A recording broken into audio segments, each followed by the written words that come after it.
You can face down a league of villains ambushed with a broken rib, but you stand zero chance against the united, unyielding wall of Katsuki and Ijiro. Once they've decided you're officially off the clock, you miss the 9 a.m. debrief when the phone eventually buzzes with a very tired, very annoyed Eraserhead on the other end. Does Katsuki snatch it aggressively to defend your right to a sick day? Or does Ijiro have to play good cop before a war starts over a missed status report? The alarm goes off at 6:15, and the first thing you notice is that your body hates you. Not in the ordinary Monday morning kind of way. This is something more sinister, more deep. It's a bone level ache that starts at your shoulders and radiates outward, the kind that makes lifting the covers feel like a feat of engineering. Your throat is raw. Your head is a slow, thudding drum. You lie there for exactly 45 seconds before sitting up anyway. Bakugou notices before you've even finished brushing your teeth. He's leaning in the bathroom doorway with his arms crossed, and that expression he wears when he already knows he's not going to like what's coming. Jaw set, eyes tracking you with quiet precision. You look like hell. Good morning to you too, you say, voice coming out rougher than intended. You wince. He notices that too.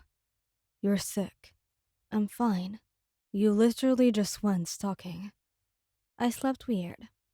You grab your toothbrush and avoid his reflection in the mirror.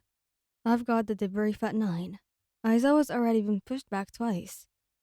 Bakugo is quiet for a moment. That's never good. He's loud, you can manage. You've had years of practice.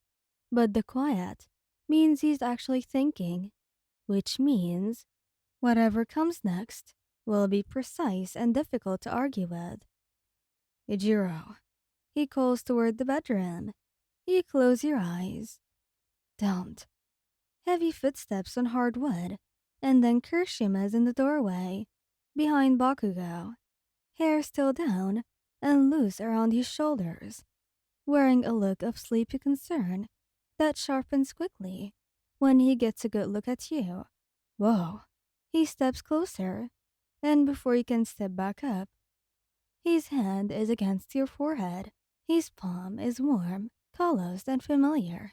You're burning up. I'm aware, you say. Then why are you dressed? Because I have work. You have a fever, Bakugo says flatly. Those are two different things. Heroes don't get sick days. Heroes also don't show up to briefings and sneeze on classified documents. He pushes off the doorframe and comes to stand beside Kirishima, and the two of them together is frankly overwhelming. A wall of broad shoulders and matched concern. You've always thought they were individually formidable. United, they're a force of nature. Call in. Katsuki. Call in. You look at Kirishima instead, hoping for an ally. He gives you a sympathetic smile that immediately communicates that you're not getting one. He's right, Ijiro says gently. I know you hate it. I know it feels bad to cancel, but you can barely stand, and you've been awake for 6 minutes. I can stand perfectly straight. You're leaning on the sink. You look down. You are, in fact, leaning on the sink. You hadn't even noticed. The side that leaves you is long and somewhat defeated. Bakugo makes a short, satisfied sound, not quite smug, but adjacent to it, and disappears back toward the kitchen. Kirishima stays, watching you with that steady, unreadable warmth he does so well. You really do run yourself into the ground, he says quietly. It's a habit. Bad one. Yes. You set down the toothbrush. The room tilts slightly when you turn around, and Kirishima's hand finds your elbow before you've even registered it happening. He steers you back toward the bedroom with the kind of effortless and hurried competence that has always made you feel annoyed and deeply cared for. Sit, he says, and you sit on the edge of the bed because your legs have decided to agree with him.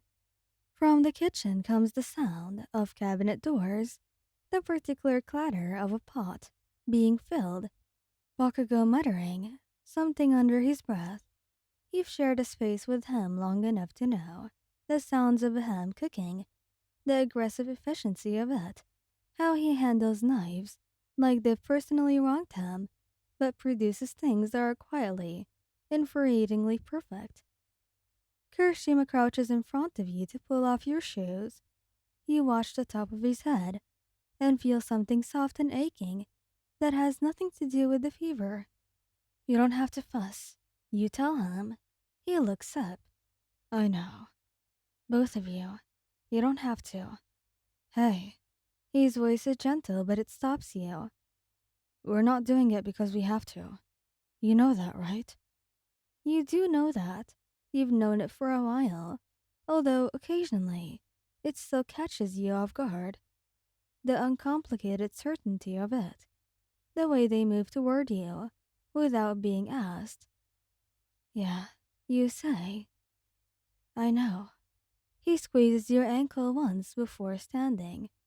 Bakugo appears in the doorway, with a mug of something that steams, and a look on his face that you would call neutral, and you would call poorly concealed worry.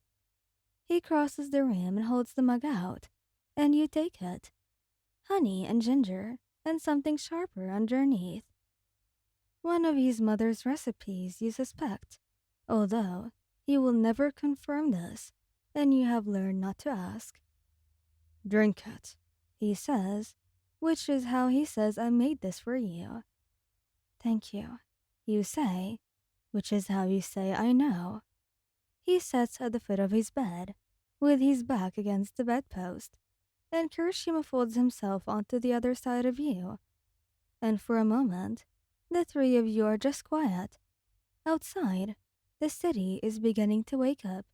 Somewhere, a 9 o'clock debrief will proceed without you. The mug is warm between your palms. Your throat still hurts. Your head is still a slow, relentless drum. But the bed is soft, and Ijiro is already reaching for your shoulder, and Katsuki's knee is warm against your cough. And you think, just barely, under the fog of fever and exhaustion, that being taken care of is something you might, slowly, be learning to let happen. You close your eyes, and neither of them moves. Thank you guys for listening. I hope you like this video.